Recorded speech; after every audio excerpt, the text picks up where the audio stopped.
Hi everybody and welcome to this Pimcore Inspire 2021. I am Alexandre Debois and today I'm very happy to talk about Symfony 5 to you. So I am a Symfony developer and a Symfony contributor as well. Times to times I like to write articles on Medium where you can find a lot of articles about Symfony, Doctrine, PHP and more. And I work at Sensio Labs, which is also the company that created the Symfony framework. So today we are going to talk about Symfony 5. It brings some profound changes to the framework internals by keeping your bearings, as it does at all major versions. And that's called backward compatibility promise, and we'll talk about this in just a moment. But first of all, I'd like to tell you or remind you that Fabien Potency, which is the creator of Symfony, wrote a book about version 5. It's called Symfony 5 The Fast Track, and it will teach you roughly how to use the framework. You can, of course, read the book independently of your level of expertise in Symfony. And you can be an expert or a newcomer. This book is made for you. Also, this book is translated in many languages and you have great chances to find it written in your native language. Finally, it's been updated for Symfony 5.2, so as you can see, it's pretty up to date. So let's talk about release cycles. Here is the Symfony release calendar, which you can find on the Symfony website. It clearly tells you when a version has been released or when it will be released, as well as the end of the support of the version. These dates are public and everyone can access them. A new patch version comes out about every month, minor versions every 6 months on May and November, and major versions are released every 2 years. Here, you can clearly see that Symfony 5.4 is releasing in November 2021 at the same time as Symfony 6.0. We'll talk about it in just a moment. And an important thing to note is that Symfony 5.4 is an LTS version. LTS is for long-term support, which means that bug fixes will be available for it until November 2024 and security fixes until November 2025. Another important thing to note is the end of life of Symfony 3.4. At the same time, Symfony 5.4 will be released.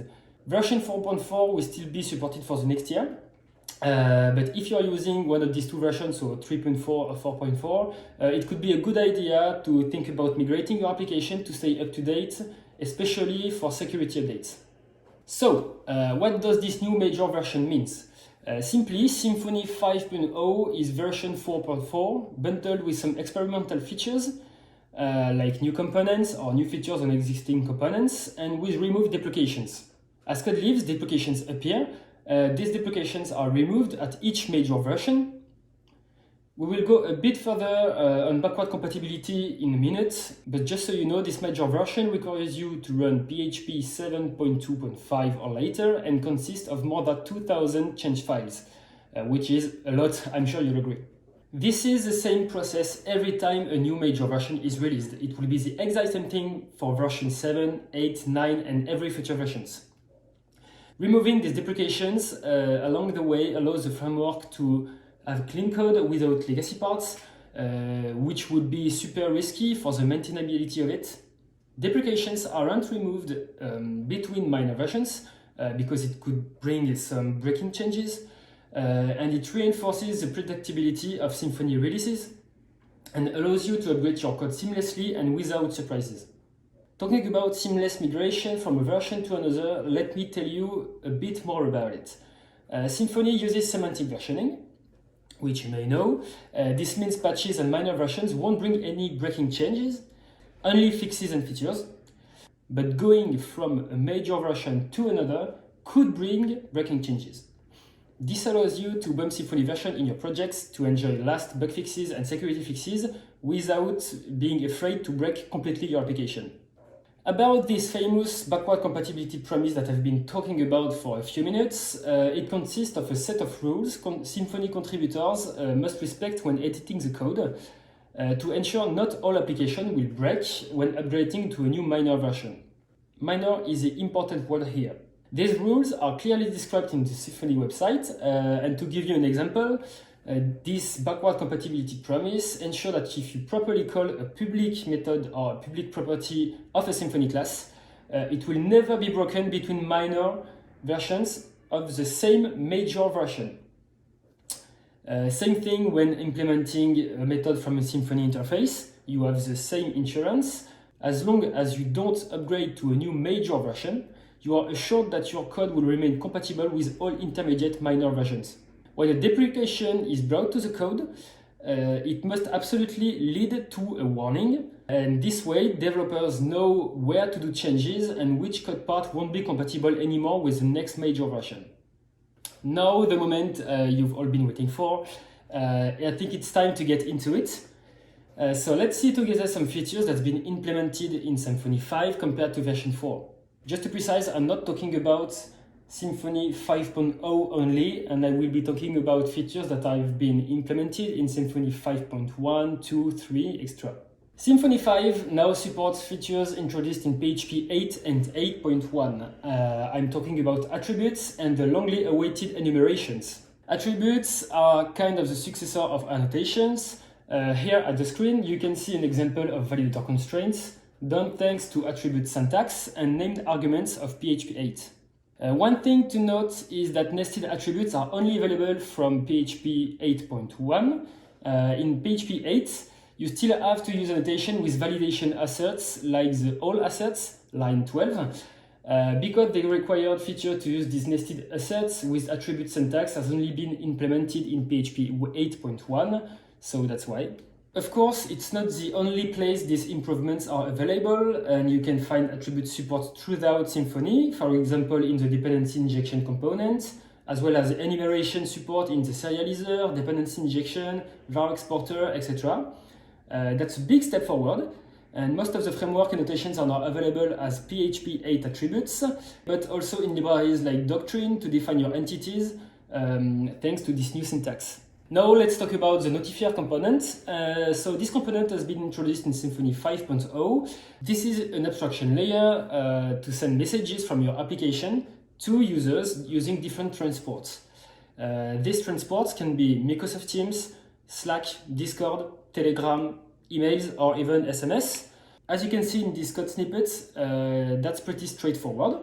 You'll be able to configure different transport in your app configuration file and to simply use them as it is shown on line 15. Each transport has its own features. For example, when using Slack or Discord transports, you are not limited to simple text messages. You can send rich messages with custom emojis, for example, and it really depends on your needs. You may want to receive a LinkedIn message whenever someone triggers an event on your application, because why not? Thanks to this new component, it will be easier than ever, and if tomorrow you need to add another communication channel, it will be also super simple. Now let me tell you about Login Link. Of course, you know about them and what they are. I'm sure you already use them.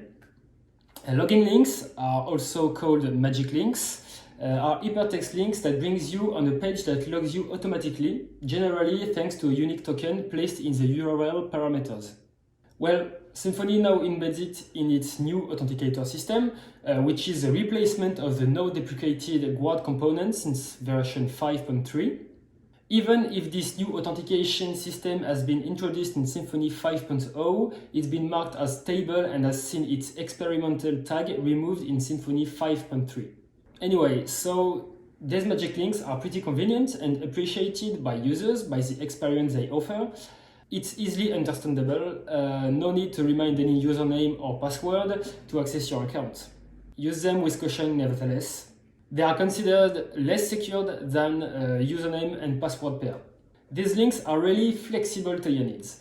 You can configure them the way you want, and by setting their maximum lifetime or the maximum number of usage before they are considered expired. In any case, having a way to easily implement something like this in your application is just super cool, and user experience can clearly be improved by such a mechanism if you configure it the right way. Always set an expiration date on your link, and always set a usage limit on your magic links. This could prevent somebody to use it if it's not intended to, and many famous apps and websites already use this mechanism, like the messaging app Slack or the cloud provider Scaleway. Now let me tell you about the string component that has been introduced in Symfony 5.0. That's an object-oriented API to manipulate strings and Unicode characters. Dealing with Unicode and special characters can quickly become complex, and that's why this component has been introduced. because it offers a clean way to manipulate all types of special characters, like Hindi or Asian ones. And when we talk about Unicode, we are also speaking about emojis, and people love emojis, and being able to deal with them is now primordial in applications. That's not the only thing this component is capable of.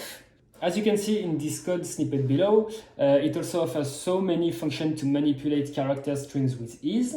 You can check if a string starts or ends with a particular text, if your string contains any particular text, replace text, split strings, join them, truncate them after a certain length.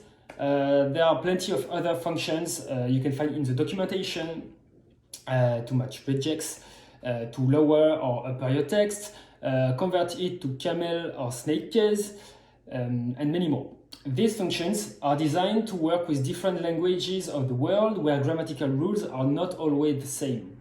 Also, and for me it's definitely a killer feature, a Slugger is bundled right into this component.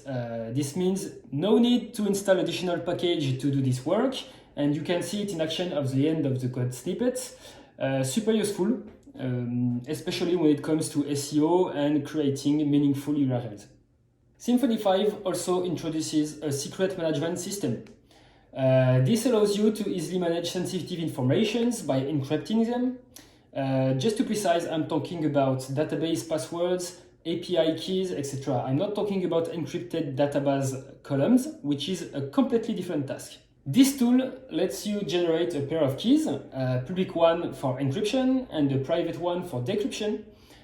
Secrets are stored in vaults, and these keys and vaults are splitted by environment, which means development secrets and keys are not the same as production secrets and keys. This makes sense, as a production database password is surely not the same as the database password of your computer.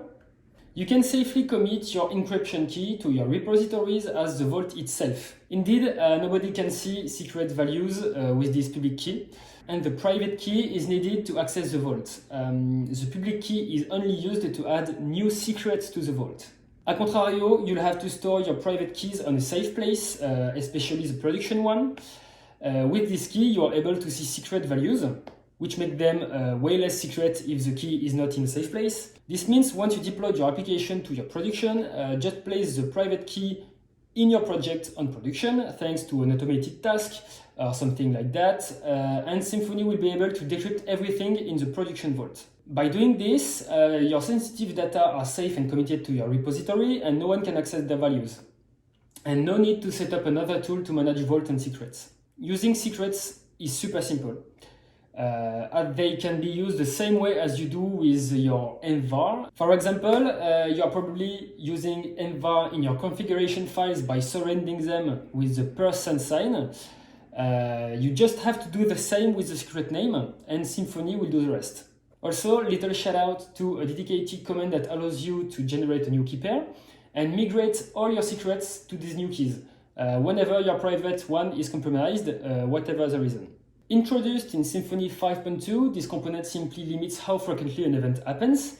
We can see multiple usage of it, login throttling by allowing, for example, 5 login attempts per minute, limit user requesting a CPU intensive task to once per hour, creating an API with 10,000 free calls per month, etc. You can also choose a discriminator you want to use to limit the user. It can be its email or username, which needs him to be logged in this case, of course, or its IP address, or whatever you want. It's completely up to you. The configuration on the creation of a limiter is super straightforward and simple. You can see an example of it in this code snippet below. The policy defines the behavior to adapt with a given interval. 3 policies exist: fixed window, sliding window, and tucked bucket. All of them are fully described in the documentation. You should be aware that as part of the Symfony framework, the execution of this mechanism requires a PHP service to be started, as well as the Symfony kernel to boot. That's fine if you are not using it for an event happening very intensively. Otherwise, you should consider other tools to limit users. For example, if you want to limit a brute force on a form login, let's say, web servers like Nginx are totally able to do such a thing, and it will be way more effective. Finally, I'd like to tell you about translation providers. Symfony 5.3 introduces support of external translation providers, which is a great news. If your project is pretty big, there are great chances that you are using an external service for your translations. Between these services, we can cite, for example, Crowdin, Loco, or even Localize. Retrieving translators' work and merge it with your code can be a bit of pain, and as well as sending them new translations to do. Thanks to this new feature in the translator component, these hard times are over.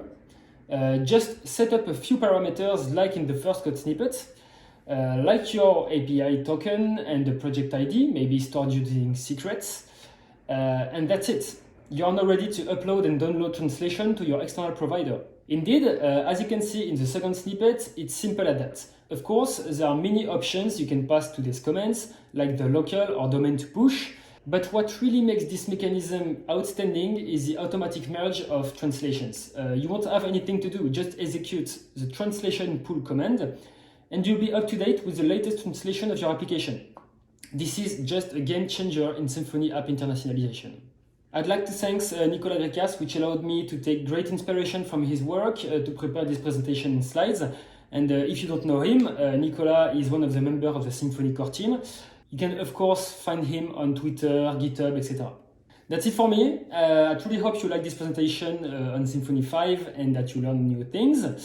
If you have any question, I'll be more than happy to answer them. And don't hesitate to hit me up on socials if you want. It would be a pleasure to talk with you. And I hope you'll have a great day.